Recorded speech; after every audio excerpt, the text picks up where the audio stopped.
ഞാനിവിടെ വന്നപ്പോഴേ കേട്ടത് സത്യം മാത്രമേ പറയാവൂ എന്നാണ്. അപ്പൊ ദീപക് ശരിക്കും സത്യം പറയുന്നില്ല അഖിലയില്. പിന്നെ ഉറപ്പായിട്ടും സത്യങ്ങളാണ് പറയുന്നത്. മൊത്തം നമ്മൾക്ക് സത്യങ്ങളാണ്. പിന്നെ എനിക്ക് ആവശ്യമുള്ള സത്യങ്ങളാണ് ഞാൻ പറയുന്നത്. അത് പക്ഷെ മറ്റൊരാൾക്ക് സത്യമാവണമെന്നില്ല. അതെ, മറ്റുള്ള ആൾക്ക് ചിലപ്പോൾ ബുദ്ധിമുട്ടായിരിക്കാം, പക്ഷെ എനിക്ക് എൻ്റെ സത്യങ്ങളാണ്. അപ്പൊ എങ്ങനെയുണ്ട് 1.5 വർഷമായിട്ട് അകലെ നടക്കുന്നു? എങ്ങനെയുണ്ട് റെസ്പോൺസും കാര്യങ്ങളും കിട്ടുന്ന പ്രതികരണങ്ങൾ ഒക്കെ?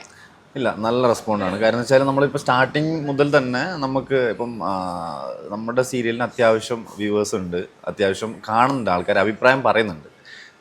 ഇപ്പം നമ്മളുടെ ക്യാരക്ടറിനെ കുറിച്ചിട്ടാണെങ്കിലും ഇപ്പം നമ്മൾ ഈ സോഷ്യൽ മീഡിയയിലാണെങ്കിലും കമൻസ് കാര്യങ്ങളൊക്കെ വായിക്കുമ്പോഴത്തേക്കും നമ്മൾ നെഗറ്റീവാണ്, ആ നെഗറ്റീവിന് ആൾക്കാർക്ക് വെറുക്കുന്നുണ്ട്, അല്ലെങ്കിൽ ഇഷ്ടപ്പെടുന്നില്ല, ക്യാരക്ടറിന് ഇഷ്ടപ്പെടുന്നില്ല എന്ന് പറയുമ്പോഴത്തേക്കും നമ്മുടെ വിജയമാണ്. അപ്പം നല്ല റെസ്പോണ്ടാണ് പൊതുവെ. ഇത് സീരിയൽ കണ്ടിട്ട് വേറെ സിനിമയിലേക്കോ വേറെ സീരിയലിലേക്കൊക്കെ കോൾസ് വരുന്നുണ്ടോ ഈ കഥാപാത്രം കണ്ടിട്ട്?